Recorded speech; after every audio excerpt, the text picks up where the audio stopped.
Lorsqu'on demande aux gens qui a créé l'école, ils ont tendance généralement à répondre Charlemagne. Or, c'est une idée reçue de répondre à la question en disant simplement Charlemagne. Parce que l'école, dans le sens de la simple transmission d'un savoir d'un individu à un autre, existe bien avant Charlemagne, c'est une évidence. Disons que ce que Charlemagne a créé et a mis en place, c'est le cadre et les matières de l'école comme nous les connaissons aujourd'hui, c'est-à-dire être plusieurs dans une salle avec le matin un cours d'histoire, maths, géographie, etc. Ce cadre-là, disons, c'est ça que Charlemagne a inventé. Et ceci s'est fait donc en 789. Il faut savoir qu'avant ça, l'école était une chose vraiment réservée à une élite de la population, c'est-à-dire que c'était uniquement les nobles et les personnes de la royauté, donc les princes, etc. Toutes ces personnes-là avaient des cours particuliers, donc desservis par des précepteurs, des répétiteurs par exemple. Mais le reste de la population n'y avait absolument pas droit. C'était vraiment un honneur, un privilège d'avoir ce type de cours. Et donc, dans les écoles qu'a créé Charlemagne, il y avait différentes matières abordées, l'astronomie, la grammaire, la lecture, l'écriture, etc. Donc le premier point important ici vraiment à retenir, c'est le fait qu'il ait démocratisé l'école. Il l'a rendue obligatoire pour tous les jeunes, et ce jusqu'à 16 ans. C'était une obligation. Donc on voit déjà là l'une des nombreuses ressemblances entre cette école de Charlemagne et celle qu'on connaît aujourd'hui. Aujourd'hui, elle n'est plus obligatoire jusqu'à 16 ans, mais jusqu'à 18 ans, l'âge de la majorité.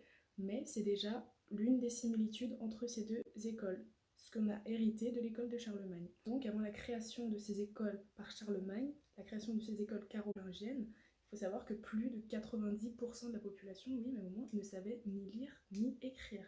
Il a vraiment démocratisé la chose. C'est comme si aujourd'hui, vous deviez eh bien subvenir à vos besoins, trouver un métier en ne sachant ni lire ni écrire.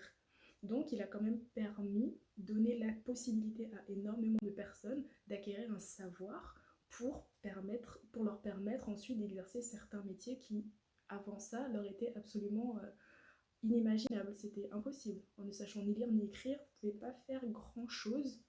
Même aujourd'hui, je pense que vous pouvez l'imaginer. Alors enfin, comme il n'y a jamais, disons, de blanc sans noir, de bien sans mal, certaines raisons qui ont poussé Charlemagne à créer ces écoles sont pour certaines un peu douteuses, je dirais, et parfois un peu floues. Par exemple, lorsqu'il a créé, donc il a voulu créer ces écoles-là, ce n'était pas simplement dans un élan de générosité pour cultiver tout le monde. C'est parce qu'en arrivant au pouvoir, il a hérité, disons, où les, d'un royaume où les peuples étaient très différents les uns des autres. Donc gérer un État comme ça avec tant de différences, c'était très compliqué.